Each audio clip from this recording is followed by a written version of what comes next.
Halo adik-adik semua, sekarang kita bertemu kembali dalam latihan soal ya. Ini masih menyangkut dengan variabel. Nah, sekarang kita akan belajar supaya lebih memahami tentang suku sejenis dalam variabel. Kita belajar mulai dari soal-soalnya ya.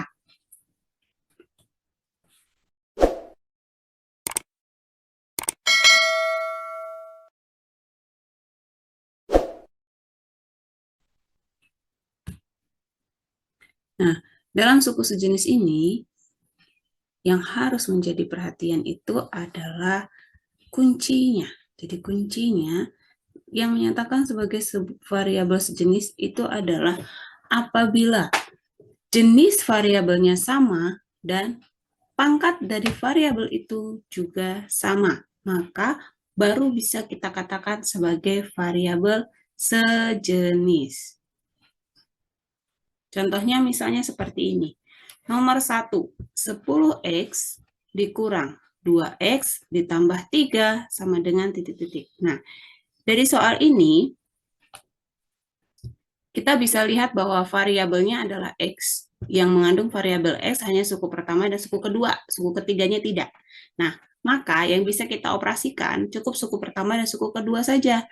Suku ketiganya tidak. Dalam artian 10X dikurang 2X itu hasilnya adalah 8X ditambah 3. Nah, ini adalah hasilnya gitu. Jadi tiganya tidak perlu kita lakukan operasi, tidak boleh kita tambahkan ke dalam X-nya karena tidak mengandung variabel yang sama. Begitu. Lanjut, nomor 2. 12X dikurang 3 dikurang 4X ditambah 5 sama dengan titik-titik.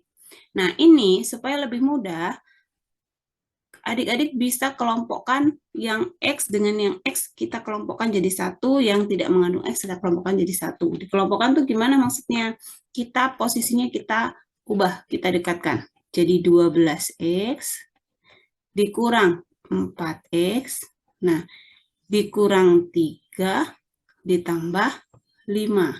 Nah, sama dengan, nah, kita langsung operasikan per masing-masing jenis variabelnya. Jadi ini 12X dengan dikurang 4X itu adalah 8X, minus 3 ditambah 5 itu adalah positif 2. Nah, ini adalah hasilnya. Itu. Dan harus diingat bahwa ketika ini sebuah angka, ada tandanya di belakangnya itu negatif, berarti angka tersebut negatif ya. Gitu. Jadi melihatnya seperti itu, minus 3 ditambah 5. Lanjut. Yang selanjutnya adalah seperti ini. Ini mengandung nilai yang di dalam kurung. Nah, ini kalau ada dalam kurung gini gimana ya? Gitu kan? Kalau ada dalam kurung seperti ini, maka adik-adik bisa mengeluarkannya dari tanda kurung. Tanda kurung itu artinya perkalian. Perkalian. Ingat kembali aturan perkalian bahwa kalau plus dikali dengan plus hasilnya plus. Kalau plus dikali dengan min hasilnya min. Kalau min dikali dengan plus hasilnya min. Kalau min dikali dengan min hasilnya plus. Nah, ini yang harus selalu diingat. Ya, sebagai kunci untuk melakukan perkalian. Pada bilangan-bilangan yang mengandung tanda yang berbeda. Nah, ini 5A ditambah 3B. Nah, ini kan variabelnya beda ya. Yang satu variabelnya A, yang satu variabelnya B. Jadi kita kelompokkan per masing-masing variabel. Pertama kita keluarkan dulu dari tanda kurungnya. Jadi 5A ditambah 3B. Nah, min dikali 3A. 3A-nya positif, jadi min 3A. Nah, minnya ini kita kalikan juga dengan 4B. Min 4B gitu. Jadi sama dengannya 5A dikurang 3A. Nah, 3B-nya kan positif, berarti plus 3B. Baru dikurang yang ini, negatif 4B. Hasilnya sama dengan 5A dikurang 3A, 2A. 3B dikurang 4B, jadi min B. Nah, ini jawabannya. Seperti itu. Selanjutnya, nah ini variabelnya coba perhatikan. Di sini menggunakan X dan Y, tetapi ada juga yang mengandung XY. Nah, yang harus diingat bahwa XY itu berbeda dengan X dan berbeda dengan Y. Jadi XY ini akan membentuk satu variabel sendiri. Jadi ini sendiri, ini sendiri, ini sendiri. Nah, ini bisa kita langsung jumlahkan. Jadi XY ditambah 2XY jadinya 3XY. Nah, min Y ditambah 2Y jadi positif Y. Min X ditambah 3X jadi positif 2X gitu.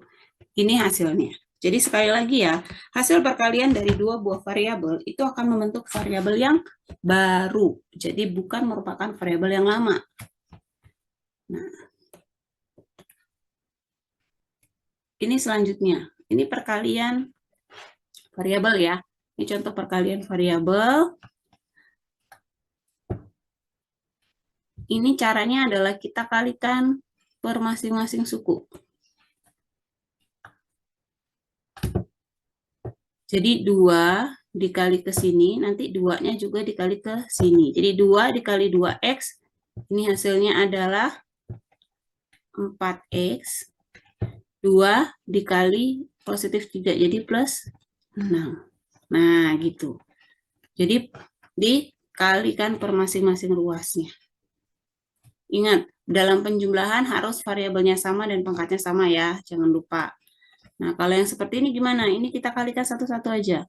4X dikali 2X. Jadi 4 dikali 2 itu 8.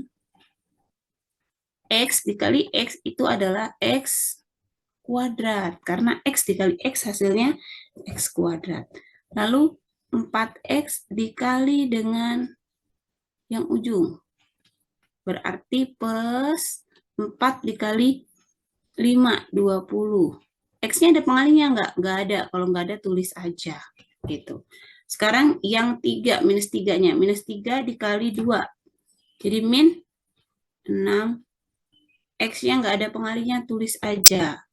Min 3 dikali plus 5. Jadinya min 15. Nah, setelah seperti ini kan masih ada mengandung X, mengandung X. Disederhanakan. Dia apa yang dijumlahin? Ingat aturan yang ini ya. Jadi 8X kuadrat ditambah 20 dikurang 6. 14. X dikurang 15. Nah, ini hasilnya. Itu jadi dikalikan ke masing-masingnya. Jadi 4X dikali 2X dulu, hasilnya 8X kuadrat. 4X dikali 5, hasilnya 20X. Minus 3 dikali 2X, hasilnya minus 6X. Minus 3 kalau kita kali sama 5, jadi min 15. Seperti itu. Nah, ini contoh yang lain ya. Jadi min positif 5X dikali 3E, positif 5A dikali 3A, jadi 15. A-nya 2 kali, jadi A kuadrat. Ditambah 5A dikali 4. Jadi 20 A dikali B. Ya, kita tulis aja A, B. Nah, sekarang 3. 3 dikali 3, 9. Positif 9 A, B. Sekarang 3B dikali 4B plus 12B. Gitu ya. Nah, sama dengan 15A kuadrat ditambah 20 ditambah 9. 29AB ditambah 12B. Ini B-nya kuadrat ya. Karena kuadrat. 3B tambah 4B. Jadi B-nya kuadrat. Ini hasilnya. Nah, yang ini gimana? Sama seperti soal nomor 5 tadi, kita kalikan satu-satu. Jadi 2X dikali 3X. Jadi 6 X kuadrat ditambah 2X dikali dengan 5, 10X ditambah 3X. Gitu. Jadi sama dengan 6X kuadrat ditambah 13X. Oke, sampai di sini ya. Ini pengertian tentang suku sejenis, baik untuk penjumlahan ataupun untuk perkalian pada variabel. Sampai bertemu selanjutnya.